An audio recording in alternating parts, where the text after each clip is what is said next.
Magandang umaga mga kapatid. Bago tayo dumako sa ating mensahe, tayo po muna ay manalangin. O Diyos, kami po ay tumutulog sa inyo. Ama, kami po ay humihiling ng inyong pangunguna, paggabay, at pag-iingat sa amin sa umagang ito. Hindi man po kami magkakasama physically bilang isang simbahan, ngunit hinihiling namin na bigkisin niyo po kami ayon sa iyong Espiritu na kami makapagsamba sa Espiritu at katotohanan na sa aming pakikinig sa mensaheng ito sa umaga ay mangusap po kayo sa amin bilang mga tagasunod ni Kristo, bilang isang simbahan. O Diyos, patuloy niyo po kaming kilusan, patuloy niyo po kaming pat- pagtibayin sa aming pananampalataya at pagpalain, Panginoon, ng iyong salita, pangungusap sa amin sa araw na ito. Salamat po muli. Ito po ang dalangin sa ngalan ni Jesus. Amen. Magandang umaga po muli at tayo ay nasa iisa namang ah, unusual na setup ano po dahil sa tindi ng habagat sa araw na ito. Actually sa mga lumipas na araw, ilang araw nang walang pasok, ilang araw na umuulan, kumukulog at dinig niyo naman po sa background ko ang pag-ulan ano. At sana ay narinig niyo po ako ng malinaw hindi kahit na may pag-ulan sa labas ng aming bahay. At magpapatuloy tayo sa tema ng the challenges and the empowerment that God gives us as we journey with God. Yung mga uh, pagsubok na ating makakasalubong at ang kalakasan na binibigay sa atin ng Diyos habang tayo ay naglalakbay kasama kasama ang Diyos. Ano po? At sa umagang ito, particularly na ang maririnig natin na ang pag-uusapan natin na ah, challenges are what I call distraction, deception, and degeneration. Distraction ay yung mga bagay na distractions, mga bagay na naglalayo sa atin sa kung ano talaga dapat na focus natin bilang mga Kristiyano. At deception sa yung mga panlilinlang, pangloloko, pagsisinungaling at mga bagay na hindi lang naglalayo sa atin kundi nag nagbibigay sa atin ng maling impormasyon kung saan ang isang tao kapag pininiwalaan ng isang maling impormasyon o pangloloko ay makukulong siya sa ganoong pananaw at paniniwala at hindi lang siya malalayo sa katotohanan kundi mapupunta siya sa kasamaan. At yun ang magiging outcome nun, which is I call the degeneration ano, pagbaba ng kalidad ng pananampalataya hanggang sa ah, mapuno na ng kadiliman at kasamaan ng kanyang buhay, ang kanyang puso. At we're not talking about the unbelievers ano. We're talking about deceptions, distractions, and degeneration that are happening inside religious circles or even in Christian churches ano. And because of that, I would like to read sa inyo ang ating mensahe, ang salita ng Diyos na pagbabasahan ng ating mensahe sa umagang ito. So allow me to read ang 1 Timothy chapter um, 4 verses verses 1 hanggang uh, 16. Our passage is 1 Timothy chapter 4 verses 6 to 16. Pero hayaan niyo po akong basahin ang buong chapter ano po dahil ah, maganda po ang malaman natin yung buong konteksto. At ang sinasabi po dito sa 1 Timothy, isang sulat ni Apostol Pablo para kay Timoteo 'no, na kanyang itinalaga doon sa mga simbahan ng Ephesus ano. At ang sabi dito ni Paul mula verse 1 ng chapter 4 ng First Timothy. At babasahin ko po ito mula sa New American Standard Bible, so read with me. But the Spirit explicitly says that in later times, some will fall away from the faith, paying attention to deceitful spirits and teachings of demons, by means of the hypocrisy of liars seared in their own conscience as with a branding iron, who forbid marriage and advocate abstaining from foods which God has created to be gratefully shared in by those who believe and know the truth. For everything created by God is good, and nothing is to be rejected if it is received with gratitude, for it is sanctified by means of the Word of God and prayer. In pointing out these things to the brothers and sisters, you will be a good servant of Christ Jesus, constantly nourished on the words of the faith and of the good doctrine which you have been following. But stay away from worthless stories that are typical of old women. Rather, discipline yourself for the purpose of godliness. For bodily training is just slightly beneficial, but godliness is beneficial for all things, since it holds promise for the present life and also for the life to come. It is a trustworthy statement deserving full acceptance. For this we labor and strive, because we have set our hope on the living God, who is the Savior of all mankind, especially of believers. Prescribe and teach these things, that no one look down on your youthfulness, but rather in speech, conduct, love, faith, and purity, show yourself an example of those who believe. Until I come, give your attention to the public reading of to the public reading, the exhortation, and teaching. Do not neglect the spiritual gift Do not neglect the spiritual gift within you, which was granted to you through words of prophecy, with the laying on of hands by the council of elders. Take pains with these things. Be absorbed in them, so that your progress will be evident to all. Pay close attention to yourself and to the teaching. Preserve in these things, for as you do this, you will save both yourself and those who hear you. May the Lord bless us with the reading of this word. Napakahaba po nito at napakaraming pangyayari dito. Pero we will narrow it down to this question. Given na dito sa binasa natin, even sa konteksto ng Ephesus, there are a lot of distractions, deceptions, and degenerations. How do we stay faithful?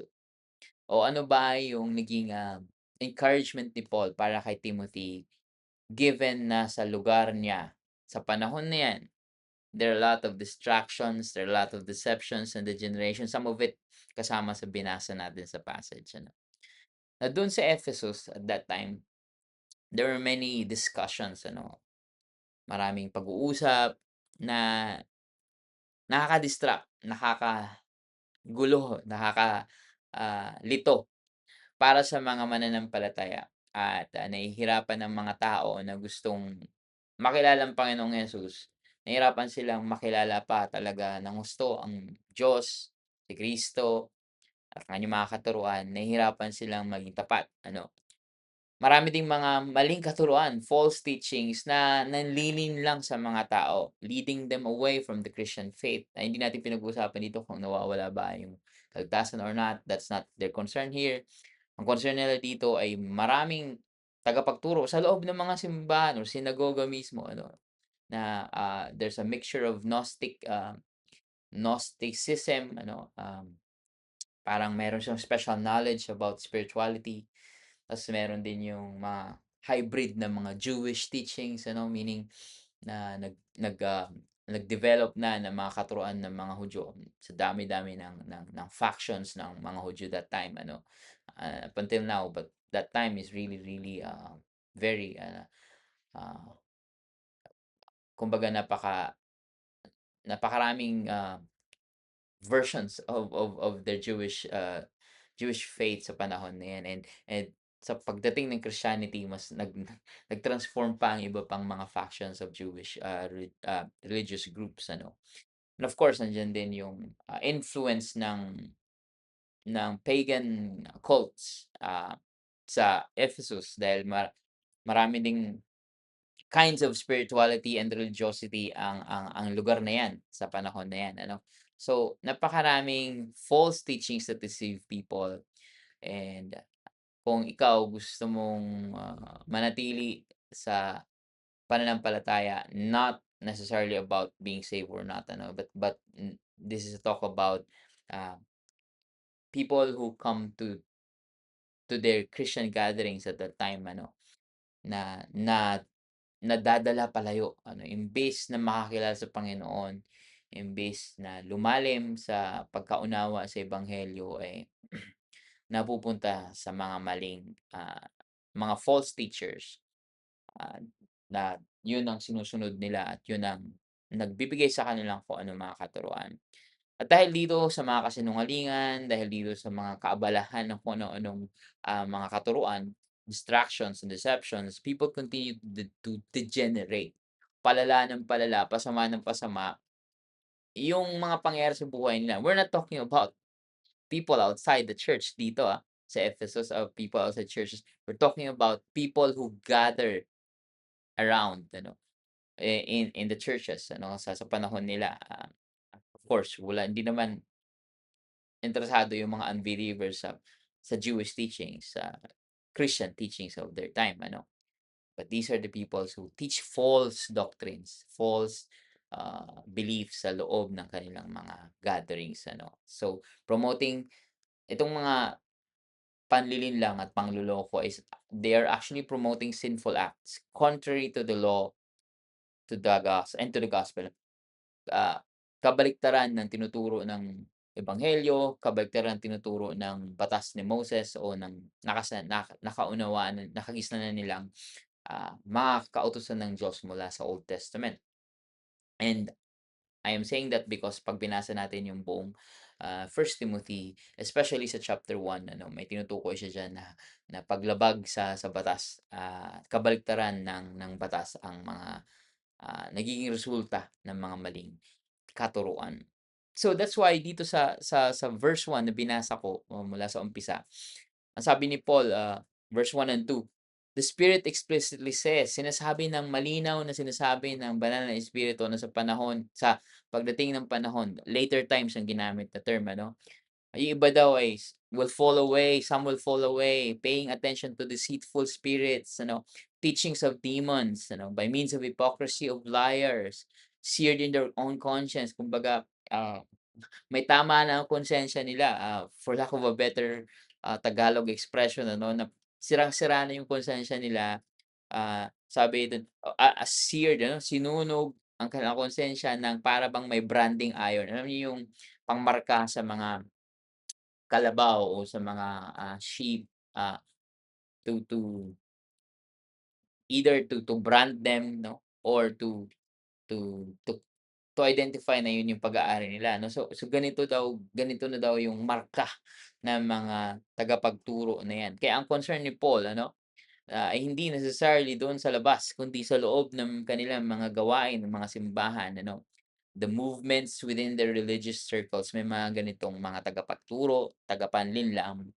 And most of the times, mga kapatid, lagi natin kasi ini-interpret, ano, automatic nating ini-interpret, hindi naman necessarily mali, but, 'wag lang nating kaligtaan, ano, na often that kasi may kinalaman ito of how we understand eschatology or yung tinatawag natin na end times. 'Pag binabasa natin yung like dito sa verse 1 sinasabi, "In the later times," ano, the Spirit explicitly says, in the later times, most of the time ang automatic interpretation 'pag binasa natin 'yan or yung pumapasok sa isip natin, "Ay, ito yung mangyayari sa end of times, malapit na ng pagbabalik ni Jesus."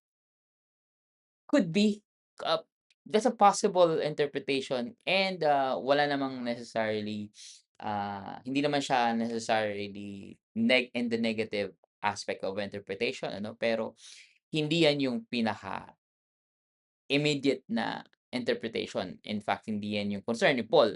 Kasi yung concern ni Paul is what is happening at their time, ano, yun ang tinutukoy niya in the later times. So ito yun, they are there in the later times, not our later times, but applies to our later times. Sa panahon nila, in the later times, it immediately means yung panahon, the age of time na buhay na sila Paul, no? Sa panahon nila mismo, ano? Kasi yung last days is where the Spirit is present in the church, ano? uh, Christians back in Paul's time, they already believe that they are living in the end times, ano? So, hindi to necessarily futuristic, but of course, may impact, may application, may relevance sa panahon natin. But sa mindset nila Paul and the believers, when they say the last times, when they say the later times, when they say the end times, yun na yun. Kasi at from their perspective, anytime babalik na si Jesus. From their perspective, ito na yun. Pag sinasabi ng lumalala yung panahon, they're not necessarily talking about sa panahon natin. They're talking about their present time. No? So that's 2,000 years ago or almost 2,000 years ago in the past. So this is why, mga kapatid, it is especially talking about their own time. The whole age of the last days mula pa sa panahon ng pag-akyat ni Jesus, no, sa kanang kamay ng kanyang ama hanggang sa kanyang pagbabalik. So it covers us, no. So hindi man yun yung tinutukoy ni Paul, pero it also is very relevant sa panahon natin ngayon. It's relevant nowadays where there are also distractions sa panahon natin, marami ring deceptions, marami ring degeneration, pagkaabala, pagkalito, panlilinlang at kasamaan within the religious circles or the churches in sa panahon natin ngayon, ano, kahit dito lalo na sa Pilipinas. So, with that context sa panahon ni Paul and sa context natin sa panahon ngayon, paano ba tayo mananatiling tapat? How do we stay faithful amid many distractions, deceptions, and degeneration that is going on? Number one, feed on the gospel. Uh, Dumepende sa Ebanghelyo. Kumuha ng kalusugan, kalakasan mula sa katotohanan na si Jesus ay naghahari at nagbibigay ng pagliligtas, kapatawaran, hustisya sa pag-asa sa mundong ito. Sabi ni Paul sa verse 6, in pointing out these things to the brothers and sisters, sabi niya, you will be a good servant of Christ Jesus. Good servant, faithful servant, ano?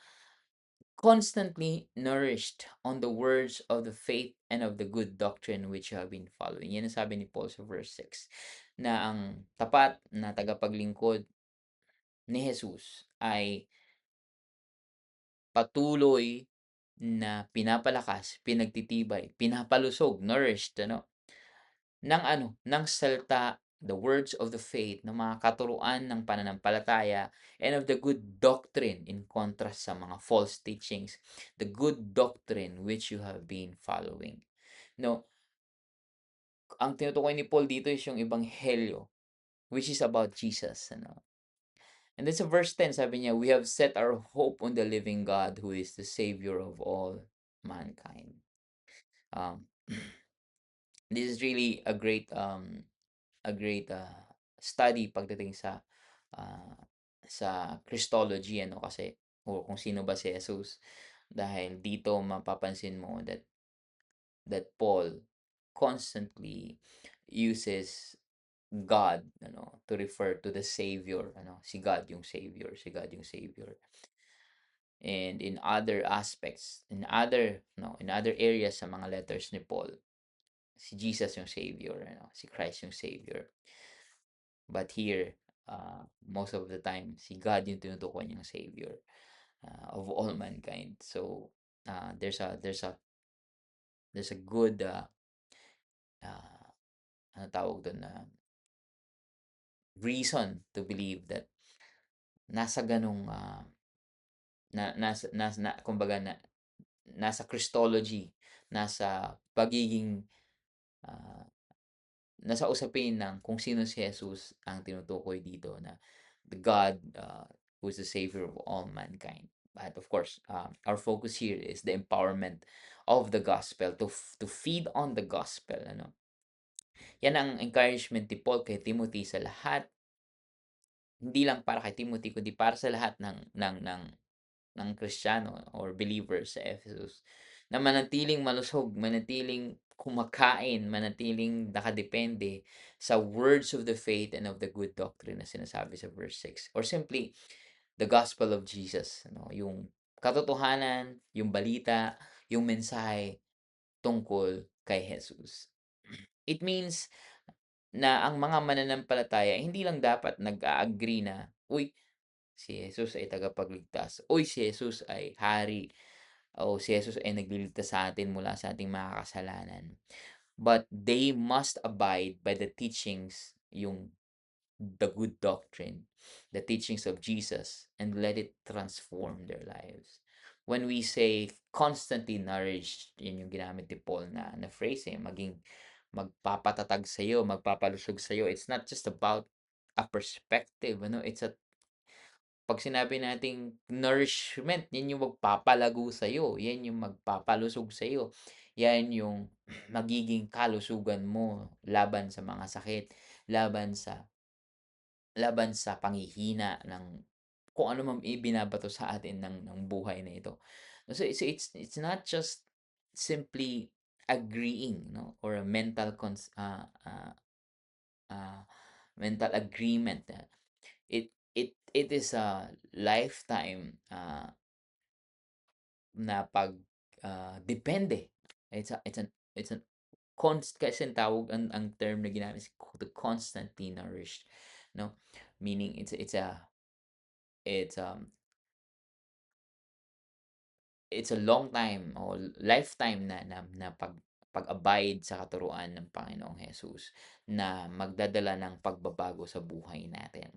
So tayo ngayon ng mga mananampalataya sa panahon ngayon, ano, uh, we must do the same commitment to grow, to be nourished, to be transformed sa katuruan ng tungkol kay Jesus, ano. Tungkol kay sino si Jesus at ano ba ang kanyang mga sinasabi, ano ba ang kanyang mga kalooban na nais na niyang sundin natin. Maraming mga kapatid, maraming katuruan, maraming teachings, maraming discussion sa religious circles, sa evangelical groups, ano, na sa totoo lang, it deceives people. They deceive people. They lead them away from the good doctrine of Jesus. No? I'll give you some examples like ito matagal problema ng simbahan ng Pilipinas, ano.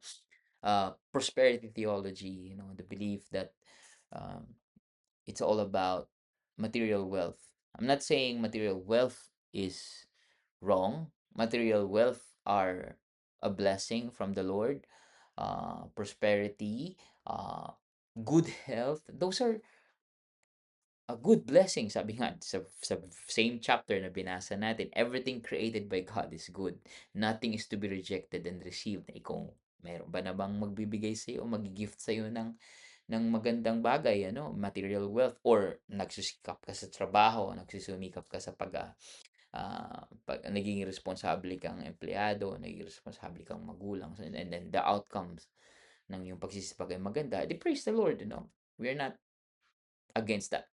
But prosperity theology emphasizes na ang espiritualidad, ang buhay Kristiyano ay tungkol sa material blessing, tungkol sa wealth na mapapala mo mula sa Diyos, na ang kabaliktaran nito na kapag hindi ka yumayaman, hindi ka lumalago financially, hindi ka nabe-bless physically, hindi eh you are a lesser Christian, na parang hindi ka nag-grow financially, hindi nagpo-prosper ang buhay mo, then you are not a good Christian. So that's actually a deception. That's a lie. That's a false teaching that has been going around, hindi lang sa Pilipinas kundi sa buong mundo for a very long time. Another one is dominion theology. There's some aspects of dominion theology na somehow tama, But as a whole, no, in general, and I'm talking about general terms lang dito kasi hindi naman tayo magtatagal and marami namang expression 'yan sa baba pa ano, at sa iba-ibang lugar at panahon. But dominion theology is also distraction, and a lot of it is deception, wrong reading sa Bible. And it talks about, it emphasizes yung to take a forceful hold ano sa government, sa private sectors, sa businesses, sa iba't ibang spheres ng buhay. It is related to what we call theocracy, but it is more extreme expression no na dapat ang paghahari ng Diyos ay talagang maitatag ah, forcefully sa gobyerno, sa private sector, sa mga businesses, sa mga education, na dapat maipilit natin na ito ang ituro, ito ang ito ang na lahat ng lahat ng mga tao ay maimpluwensyahan natin through the government, through the education, with the Christian influence ano. Ah, sa isang mabilisang tingin parang gano'n naman dapat 'di ba ang mangyayari? Gano'n naman dapat ang kingdom of God to take over, to reign in the world. But ang tanong, ano itsura nito? Ang itsura ba nito ay isang bansang tinatawag na Kristiyano na nakikipaggiyera, na nagdo-dominate at pinapatalsik at pinapahirapan yung mga mahihirap, ano? Um, or ang ibig ba sabihin nito ay dapat kapareho nito kapareho nito ng pinakitang approach ni Kristo, ano? Ang ibig ba sabihin nito ay pakikipaggiyera? Ang ibig ba sabihin nito pamumuwersa? O ang ibig sabihin nito ay kagaya ng mga itinuro ni Kristo? And if you tell me, ano, how did Jesus show or teach us about His kingdom coming, about His kingdom reigning, about ano ba yung ang galawan dapat ng mga tagasunod ni Jesus or the citizens of his kingdom, ano? So, marami diyan na mga we're just talking about in general at dalawa pa lang 'to at marami pang iba. But these kinds of teachings pull us away from Jesus and His actual teachings. No, nalalayo tayo sa totoong ebanghelyo, ano. But feeding on the gospel, kapag nakadepende tayo sa kung ano talagang tinuturo ng ebanghelyo, um, it reminds us ano, napapaalalahanan tayo na napapaalalahanan tayo kung sino si Jesus, kung anong klaseng hari siya, at kung anong klaseng kaharian ba ang kanyang itinatayo, pinapalaganap dito sa mundo. At kung anong klaseng mga tao, anong klaseng citizens o mga tagasunod ni Jesus ang gusto niya. The gospel will tell us that. The gospel will shape what kind of followers of Christians we should become. So focus on the gospel. Pangalawa, focus on feed on the gospel, at pangalawa, focus on godliness. Now, godliness or sa Tagalog, pwede nating gamitin yung word na kabanalan, ano, or pagiging makadiyos, which is somehow vague, ano, but ma ma mabibigyan natin yan ng description along the way. Ang Greek word na ginamit diyan ni Paul is Eusebia, ano, madalas na ginagamit natin pangalan like Eusebio, Eusebias, Eusebia. But it means godliness, it means reverence to the Lord na nag-aapekto sa buong buhay, sa buong karakter, ano. And maraming sinasabi si Paul about godliness dito sa letter. And I'll try to not hindi magfo-focus sa details kasi mas lalong hahaba ang ating mensahe, ano. But I will just go over the whole concept of godliness. Sabi niya sa verse 7, "Stay away from worthy stories that are typical of old women na Now, this is not a stereotype doon sa mga matatandang babae na pwede nating basta-basta lang carelessly i-apply sa panahon natin ngayon. But there was ano, sa panahon nila there was a stereotype and which is actually true, that's happening sa panahon nila na yung mga old women uh, since hindi naman sila nabibigyan uh, ng crucial role sa society, they just stay in their houses, ano. And kung sakali mang wala na silang ah, household chores and or slash or mga panahon na na yung mga ah, may mga matatandang kababaihan na ayaw magpaka-focus sa gawaing bahay. So they just focus on worthless stories or no, mga walang kwenta daw na pag-uusap o usap-usapan. Now, this is just a specific scenario, but this command is not just about that context alone, ano, but it applies to every worthless story sa panahon natin ngayon. Lahat tayo are guilty of that, ano. And because of the arrival of social media, the wrong use of social media, and ngayon artificial intelligence, ano, worthless pursuits, worthless activities, worthless interest, maraming distraction. At rather, sabi ni Paul, discipline yourself for the purpose of godliness, of holiness, eusebia, kabanalan.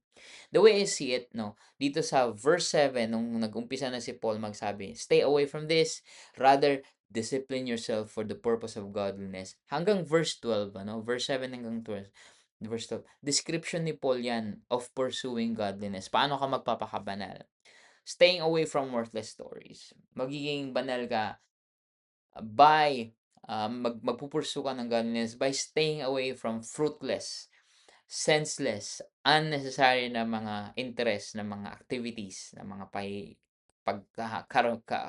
pakikipag-usap, ano? And the world is full of that these days, ano? The world is full of this distraction. Kasi ang deception, yun yung talagang hardcore na, uy, naloloko ka na. But distraction is tricky kasi mukha namang okay, at pag-usapan natin, mukha namang okay, edi susundan ko na, mukha namang okay, edi pagkakaabalahan ko na. But if they're worthless, meaning it doesn't give you worth, walang kahalagahan sa buhay, walang kahalagahan sa kabanalan, sa kay Chris, sa pagsunod kay Kristo, sa paglilingkod sa kapwa, sa pagmamahal sa kapwa, no? Then those are worthless things. And sabi ni Paul, stay away. Pursue godliness, stay away from those worthless stories. Then sabi din ni Paul kay Timothy sa verse 12, wag kang wag mo silang hayaang maliitin ka. Ano, don't no let no one look down your youthfulness. And sabi niya, mag-set ka ng example sa iyong pananalita, iyong speech, sa iyong conduct, sa iyong pagkilos, behavior, sa iyong pagmamahal, love, sa iyong pananampalataya, faith, and purity. Now, these are this is a long list and big words, ano. But ultimately, ang sinasabi dito ni Paul is character building, no. Ayusin mo yung pananalita, ang iyong behavior, disiplinahin mo, magpakalalim ka sa pagmamahal, magpakalalim ka sa pananampalataya, at yung purity, meaning hindi you have nothing to do uh, with sinful acts, with lust, uh, corruption, basta maging pure ka from the sinful activities of your time. At sa panahon natin ngayon, we also have those kinds of versions of sinful activities, gambling, smoking, ano pa, things that that cause degeneration sa ating buhay, sa ating pananampalataya, sa ating lakad kasama ang Panginoon. So godliness, mga kapatid, is about training our character. Godliness is about training our character according to the teachings of Jesus, no? Speech, conduct, love, faith, purity. Those are may kinalaman yun lahat. Nasa ilalim yung lahat ng mga katuruan ni Jesus. And it is not external religiosity na parang kailangan mo lang magmukhang banal, magmukhang religyoso. And it's not about It's not trendy Christianity na may lahat dapat Christian songs lang dapat pinapakinggan ko, Christian movies lang dapat ang pinapanood ko, and dapat, lagi kong mamarkahan ang sarili ko with verses. Dapat yun lang yung susuotin kong damit, yung ano 'no. And I'm not saying those are wrong. What's wrong is 'pag ginawa mo ng identity mo as a Christian yung branding, yung trend, yung, yung yung pagporma, yung letting other people know that you're a Christian, ano. But it's not that, no, or being a performative spiritual person na parang, yes, ganito ako, I always go to church, I always, read Christian books, ako yun ano, ano. Pero there's a difference between a genuine spirituality versus performative spirituality na it's all about making other people know about your spirituality. And make no mistake, it is also not wrong when people know about your spirituality. Kasi 'pag binasa natin yung buong passage na ito, there's actually a good encouragement from Paul to let other people know. Sabi niya sa verse 15, so that your progress will be evident to all, makita ng iba. Ano, mag-set ka nga ng example, paano ka mag-set ng example kung hindi nakikita ng iba? The difference is your motivation. And the motivation here is very different from being a performative spiritual person ano na gusto mo purihin ka ng ibang tao na, "Uy, ang galing-galing naman itong Kristiyano." That's not godliness. Kasi it violates love, it violates faith, it violates speech and conduct and purity. But pursuing godliness is about character building, no? And humility is part of that. It is also not maintaining traditions lang na, "Uy, ito na kinagisnan ko," ano. So, walang lalim, it's just about maintaining your religion or your tradition.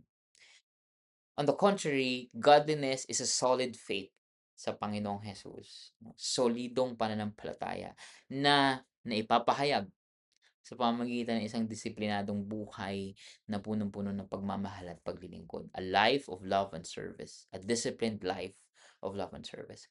Godliness is also based sa ebanghelyo. Kasi sabi ni Paul sa verse, 10, "For it is," no, "it is for this we labor and strive." Saan? Yung sa godliness, magpakaseryoso, mag talagang pagsumikapan ano. Sabi ni Paul sa verse 10, "Because we have set our hope on the living God, who is the Savior of all mankind, especially of believers." So, yung basehan pala ng ating pagiging banal, hindi lang yung tinitindigan, kundi yung magiging gabay is yung ebanghelyo. Ano, yung katotohanan na si Jesus ang hari at ang haring yan ang patuloy na nagligtas at nagbibigay ng hustisya, kabutihan at pag-asa sa mundong ito. So, based on the gospel, godliness is not from any other belief. It's from Jesus himself. Uh, Godliness also has benefits. Sabi ni Paul sa verse 10. No, sa verse 8, no? Godliness is beneficial for all things. Ano, may bunga ito. Kung meron dong kabutihan na nabibigay yung physical bodily training, yung pag-e-exercise, yung pagtatakbo, paglalakad, pagka-calorie deficit, paggi-gym, ano. Kung meron dong kabutihan na nabibigay yun, mas nakakabuti ang pursuit of godliness, ano. Since it holds promise, hindi lang sa mundong ito, and even for the life to come, sabi ni Paul sa verse 8, no.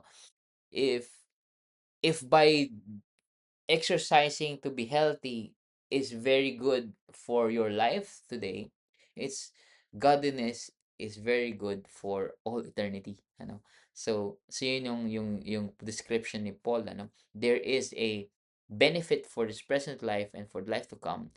It is very fruitful and for all eternity yung ating pagpupurso ng kabanalan. Godliness also keeps us away from distraction. Uh, it also protects us from deception. Pag nagpu-pursue ka ng kabanalan ano, it's a direct confrontation sa mga distractions sa buhay natin. And it protects us from deception na makikita mo yung difference. To quote what the Bible says, "You will know them by their fruits," ano? Ah, kung ano ang katuruan na 'yan is hindi godliness ang resulta, hindi ka dapat nagpapaloko diyan. Parang sa pulitiko lang 'yan, eh. Kung iboboto mo 'yan, make sure na yung buhay niya hindi gano'n. Make sure yung lumalabas sa bibig niyan, make sure yung kaugalian niya, make sure yung the people that he surrounds himself with, make sure na yung resulta ng buhay niya is not like a deception, ano, or as Paul said, hypocrisy of liars, ano. So, make sure na yung susundan nating, katuruan will really lead us to godliness. Kasi kung hindi, eh, nade-deceive tayo. No? And therefore, it preserves us from degeneration, no? Na ilalayo tayo, na ililigtas tayo mula sa kasamaan, mula sa mga ah, sa pagkalulong sa kasalanan. Also, uh, fulfill the gifts. So, feed on the gospel, focus on godliness, fulfill the gifts. That's the last point natin sa umagang ito. Sa verse 13, sabi ni Paul, give your attention to public reading, to exhortation and teaching. Yan yung parang worship service sa panahon nila or sermon or Bible study, public reading kasi babasahin nila yung scripture which is the Old Testament and then magbibigay ng mensahe, exhortation, and then magtuturo tungkol kay Jesus, more more oral ministry, na gawain ni Timothy bilang batang pastor o bilang batang elder, bilang kanyang, bilang leader ng simbahan na 'yan, ng mga simbahan sa Ephesus. So, it's actually Paul is actually talking about yung mga gifts, mga skills, mga, role or mga, ah, yung service gifts ni Timothy as the pastor. Public reading, exhortation, teaching. So it could be any gift na meron ka kung ikaw ay isang Kristiyano, kung ikaw ay isang believer, isang member of the church. What are your gifts? What are your spiritual gifts? What are your ministerial skills? Focus on that, fulfill that on your fulfill the empowerment na binigay sa iyo ng Panginoong Diyos. Yan ang encouragement ni Paul kay Timothy. He wants Timothy na mag magpaka, dalubhasa diyan 'no, to focus on that, sa gifts na 'yan. Lagi niyang gagampanan 'yan. Kasi sabi niya sa verse 14, "Do not neglect the spiritual gift within you." Na huwag mong talikuran 'yan, mag-focus ka diyan kung 'yan ang tawag sa'yo, public reading, exhortation, teaching, preaching, kung 'yan ang tawag sa'yo, leading the church through administerial gifts, through financial skills, through music, through what multimedia, through Bible study, through Sunday school, through children, fulfill the gifts na binigay sa atin ng Panginoon. Yan ang sinasabi ni Paul kay Timothy. And ito pa, sabi ni Paul kay Timothy sa verse 15, take pains with these things. Magpakahirap ka diyan. Be absorbed in them sa verse 15 so that your progress will be evident to mag-effort talaga tayo, magpakadalubhasa, magpakalalim, magpakahirap na mapanindigan, na mapagtagumpayan, na maipahayag, na magampanan ang mga tawag sa atin base sa binibigay sa atin na kakayanan ng Diyos ng paglilingkod, ano? Pay close attention, sabi ni Paul, sa verse 16. So, ito ang encouragement ni Paul kay Timothy and therefore sa atin, sa bawat isa sa atin mga kapatid, uh, fulfill the gifts of ministry that God has given us and work hard in doing it. For example, if you are doing multimedia, of course, it's sometimes hindi napapansin yung multimedia, papansin lang pag may maling lyrics, but people don't often know how hard it is to handle multimedia, and the preparations of doing it. But that is not your motivation na mapuri tayo, ano? Our motivation is so that we can fulfill it faithfully, to be excellent in doing that, to take pains. Same with the music team, same with the children ministry, same with those who attend Bible studies and want to learn more so that they can also teach other people. Same with those who are in our board of trustees. Same with any ministry na meron tayo sa loob man o sa labas ng ating simbahan, ano? So, pay careful attention, take pains, magpakadalubhasa, ano? This is something I also apply to myself, ano, by the grace of the Lord. Hindi pwedeng umasa lang ako sa AI. Hindi puwedeng umasa lang ako sa mga libro. Hindi puwedeng umasa lang ako sa sa commentaries or sa kung anong puwede kong i-copy paste in the internet, from the internet. I have to be I have to work hard. Hindi lang sa pag-aaral, kundi sa sarili ko ding buhay sa pag-a-apply nun sa sarili ko. No, it's the same way to any of all of us, with all of us when we say to fulfill the gifts that God has given us. And mga kapatid, sabi ni Paul sa verse 16, kapag ginagawa natin ito, if we pay close attention to ourselves and to the teaching, teaching of the gospel especially, we persevere in these things, and then if we do this, it will save both yourself and those who hear you. And Paul was talking specifically para kay Timothy. Kasi si Timothy ay nagpe-preach, nagtuturo, kapag butihan daw ito ni Timothy at binantayan niya yung buhay niya, pati yung kanyang character, godliness, at ang kanyang pagtuturo, yung kanyang gift, magkakaroon ito ng magandang impact sa kanyang sarili at sa kanyang mga tagasunod or nakikinig sa kanya. It will save both himself and his hearer. It has good and saving impact sa mga tao na nakakarinig or napaglilingkuran niya with his ministry. Now, hindi naman necessarily salvific sa ating mga sarili nating mga gifts, like hindi naman necessarily makakapagligtas ng tao yung ating pagkakanta or kahit nga yung pagsasalita ko ngayon, But God will use our gifts, our multimedia gifts, our children ministry, our encouragement, our counseling, our discipleship, those things God will use to do good work, to do His good work to people, to save His people from sins, to guide His people to Himself, to show them the gospel, to let them know about Jesus. So mga kapatid, it will save us and those who are impacted by our service. Magkakaroon ito ng magandang impact at pagbabago sa atin at sa iba pang mga tao. When we are so devoted to serving others, mga kapatid, ganun talaga yung mangyayari. It also has a benefit to ourselves and to other people. Uh, and also, kapag devoted tayo sa paglilingkod sa kapwa, using the empowerment and the gifts na binigay sa atin ng Diyos, mas lalong malalayo ito sa distraction. And we will save ourselves from deception and other people as well. At nalalabanan natin, ng direkta ang pagkalala ng kasamaan or pag-degenerate ng spiritualidad, moralidad ng mga tao sa loob ng mga simbahan and hopefully even in the communities.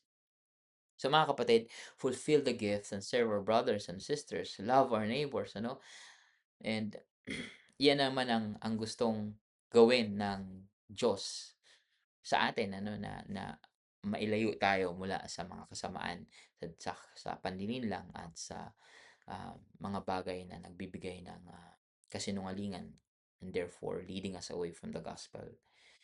Mga kapatid, the Bible warns us of the challenges inside our circles, Not just from unbelievers, but dito mismo sa ating mga simbahan, sa ating mga kalagitnaan, it could be, uh, it could be any church. Now, hindi ko sinasabing may nalalaman ako sa loob ng BCFC.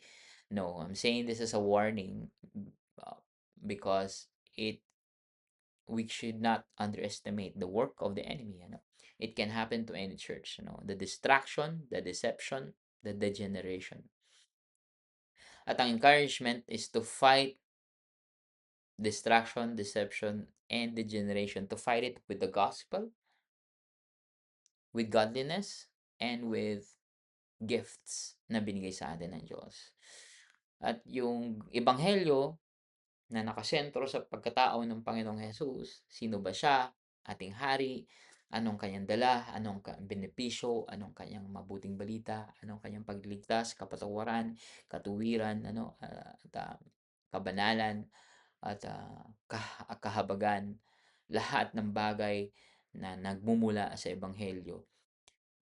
It addresses directly our hearts and our minds, Talagang mababago yung puso't isipan natin. And then we let it transform our character towards godliness. And then as we serve others with our gifts, we also continue to develop ourselves, our godliness, our faith, and we also bless other people. I think there is there's a good amount of I believe na kapag pinursue natin tong mga bagay na ito, the gospel, godliness, and our gifts, itong mga mahalagang bagay na ito, it it it it takes a lot of from us in a good way. Parang kapag meron kang pinupursue isang bagay, gusto mong magpakadalubhasa sa painting, takes a lot of time, Ah, si Alex Ayala, lagi namin sinasabi ni Julie na, "Uy, dahil sa galing nito, dahil sa talino nito, dahil sa lalim ng kanyang, karakter, puwede siya mag-Miss Universe, pambato ng Pilipinas sa Miss Universe." Pero of course hindi 'yun mangyayari, why?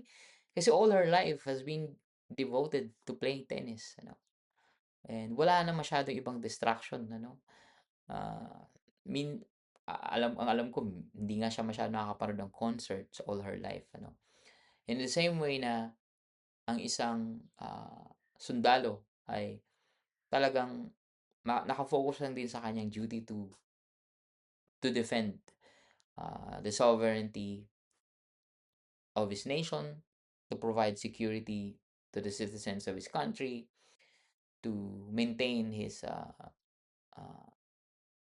preparedness para sa kung ano mang ire-require ng duty na 'yan. And so, ang isang tapat na sundalo ay hindi mo makikita naglalakwat siya sa BGC, or hindi mo nakikitang tumatambay sa mga kompyuteran at nagbababad sa paglalaro ng um, Dota or nagva-Valorant, But of course, I think meron namang mga marunong mag-Valorant na mga sundalo, pero you get my point. Hindi sila nagpapa-distract sa mga bagay na 'yan, And itong mga bagay na 'to, gospel, godliness, gifts, these are very important things, Lalong-lalo na yung gospel kasi yan yung pinagmumulan ng lahat. It will take much of our time, mga kapatid. Mauubos yung oras natin sa pagpapakalalim sa ebanghelyo, sa kabanalan, at sa ating mga ministerial gifts. It will shape our priorities. Ano na ba priority mo, Kung ang priority natin ay ang kagustuhan natin ay ebanghelyo, kabanalan, at paglilingkod sa kapwa, ano na yung mga priority natin? Ano na yung mga pinag-aaralan natin? Ano na yung mga nagpapasaya sa atin? Ano na yung pinagkakagastusan natin? It will guide our life, Paano ka mamumuhay, paano mo ise-set yung even your family, even your career, yung ikaw, kumbaga ikaw ang makakapagsabi na ay ikaw na magde-decide, ah, na yung buhay mo talagang i-adjust mo para sa ebanghelyo, para sa kabanalan, para sa paglilingkod. Hindi puwedeng passive ka lang dito, hindi puwedeng, "Uy Lord, gusto kong maging tapat, gusto kong labanan ng kasinungalingan, gusto kong hindi nadi-distract, gusto kong magpakalalim." Pero hindi ka naman nagpapakalalim sa ebanghelyo, hindi mo kinikilala ang Panginoong Hesus, hindi ka nagfo-focus sa kabanalan, at hindi ka rin naglilingkod or hindi mo nga inaalam kung paano ka makakapaglingkod, then that's the opposite. But the opposite is if we are focused on the gospel, We want to know more about Jesus. We want to know about His teachings, paano ito magti-take hold sa buhay ko in all the aspects of our life, and how can I fulfill my gifts, how can I let the gospel transform my character, my speech, my conduct, my faith, my love, my purity, sabi ni Paul kay Timothy. Then mauubos oras natin dito in a good way. Mababago yung mga prioridad natin in a good way, at magagabayan tayo for a good life. Yan ang panglaban natin sa kapanlilinlang, sa kasinungalingan, sa walang kwentang kaabalahan, at sa patuloy na pagsama ng mundo sa paligid natin. Feed on the gospel, focus on godliness, and fulfill your gifts. God bless, mga kapatid. Let's pray. Lord, we thank you for this wonderful time, kahit na narinig namin sa labas namin mga tahanan ng kulog, pag-ulan, at may ang paghangin, and maraming binabaha sa sama ng panahon, ay maraming natatakot, o Diyos. But Lord, we continue to trust in you. Continue to believe that you are our God who protects us, keeps us away from danger, and most of all, uh, enables us to be secured in your love, Father. So Lord, remind us that you are good. Remind us that you are here with us. And bless us, Lord God, as we continue to devote our time praying, listening to you, and expressing our love for you in many ways. Our love for our neighbors, our love for our families, our parents, our children, our siblings, the ones that are around us right now, dahil hindi kami magkakasama sa simbahan. May you continue to empower us amid all these challenges, Lord. And tinataas din po namin lahat ng mga may sakit, Panginoon, na lalo-lalo na sa panahon na to na hindi hindi masyado nakakalabas sa mga tao, Lord. But ang panahon ay malamig, lagi may ulan, at hindi siya conducive for the people who are going through sicknesses. Lord, pagalingin niyo po sila, i-comfort niyo po sila, at patuloy niyo pong bigyan sila, Panginoon, ng inyong katatagan na iyong presensya. O Diyos, we lift up to you our lives, our priorities, our time. Shape them, Lord God, according to your word, according to your gospel.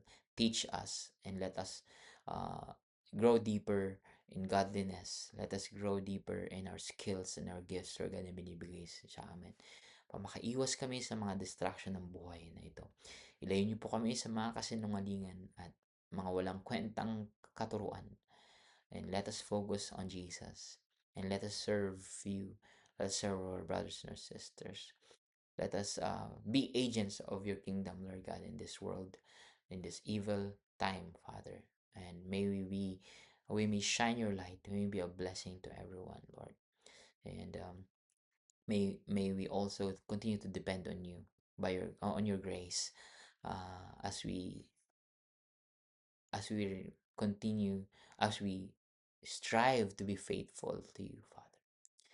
So Lord, help us, be gracious unto us, and give us peace. This we pray in the mighty name of Jesus. Amen and amen.